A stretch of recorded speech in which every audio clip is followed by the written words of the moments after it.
Here are the key quotations for the short story Home by Iain Crichton Smith. 1. Lock the car, dear.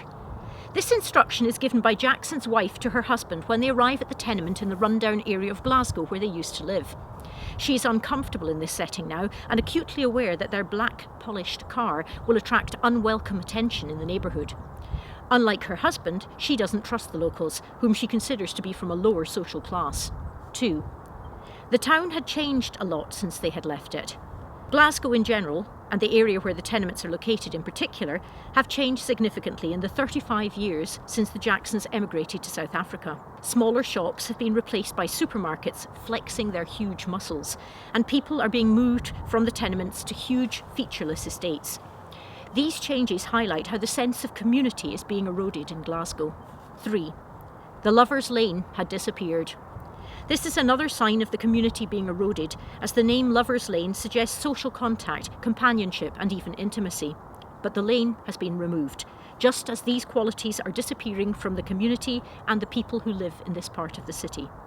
The disappearance of the Lovers' Lane may also be symbolic of the somewhat tense relationship between the Jacksons. 4. And the wallet bulged from his breast pocket.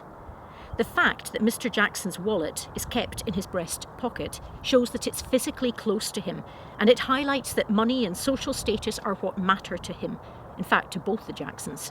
Yet even though they have now left behind their working class roots and have plenty of money, the word choice of bulge suggests a lot of notes, still the Jacksons do not appear to be genuinely happy.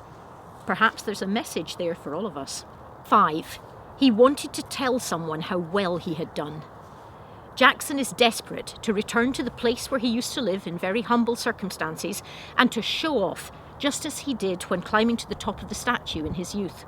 In addition to his wife, he now has 2 children and a good job in administration in South Africa, all the prerequisites for a comfortable middle-class life. He is clearly upwardly mobile, and his dearest wish would be for a nyaff like the Factor to know it. 6. Do you mind, as opposed to remember. When Jackson is reminiscing during his visit to the tenement, he points things out to his wife using the Scots phrasing, "Do you mind?" However, later in the story, this subtly changes to the more anglified, "Remember." 7. Those days of poverty.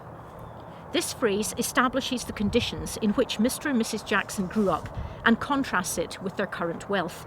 The word choice of those rather than these, emphasises how their financial situation has changed significantly. 8. I was treated like a black. Here Jackson is brooding over the unfair way he was treated by the Factor, highlighting the theme of prejudice, both the prejudice within social class and within racism. This shows Mr. Jackson's hypocrisy. He was previously a victim of social class prejudice, but now he is a perpetrator of racism, both in what he says and potentially the way he has become so rich in South Africa, possibly benefiting from the racist structures of that time and place. 9. The wee nyaff. The Scottish words rose unbidden to his mouth like bile.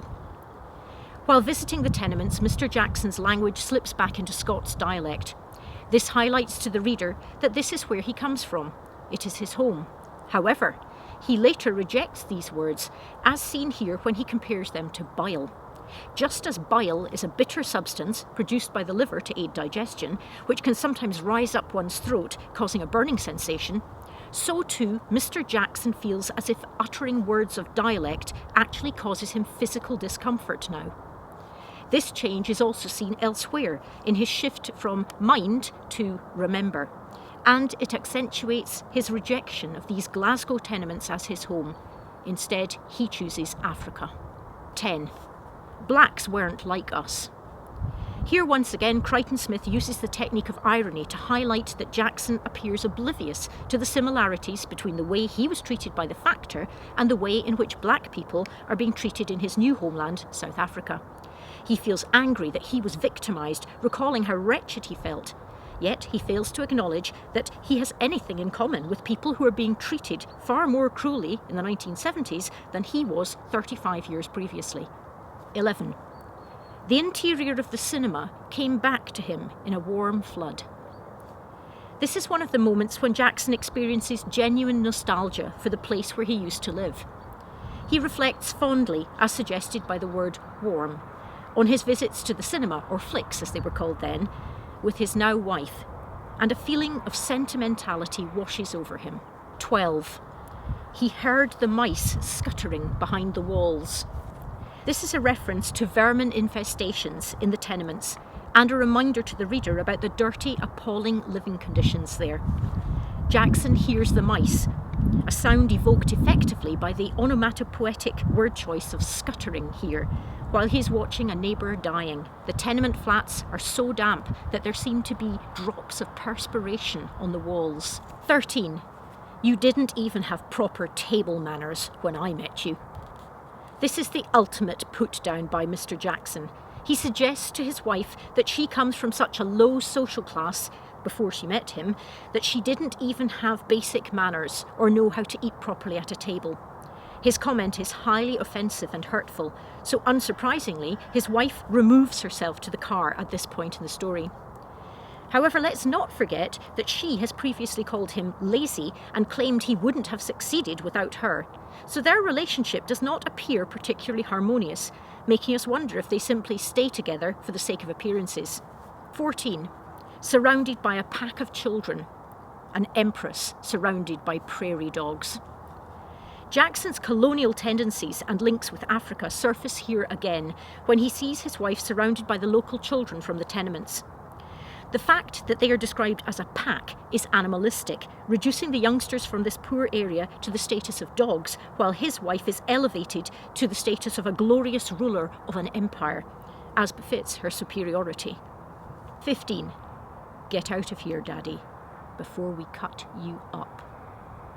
The words cut you up allude to the gang culture in Glasgow and other cities, where people carried blades with which they would attack and wound their enemies.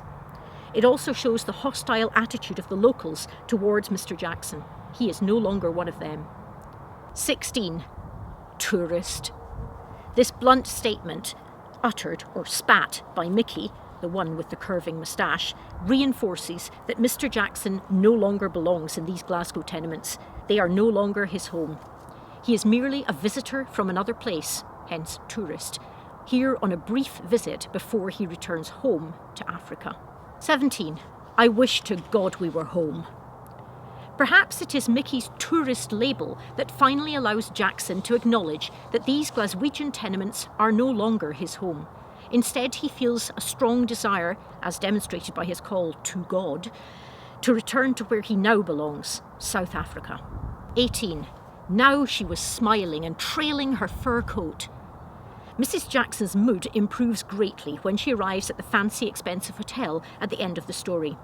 This is where she feels most comfortable, showing how much she's changed from her tenement roots. The fur coat appears at the start of the story, and here it reappears. It is a strong symbol of wealth and demonstrates that both the Jacksons are keen to show off their prosperity or wealth at every opportunity. 19.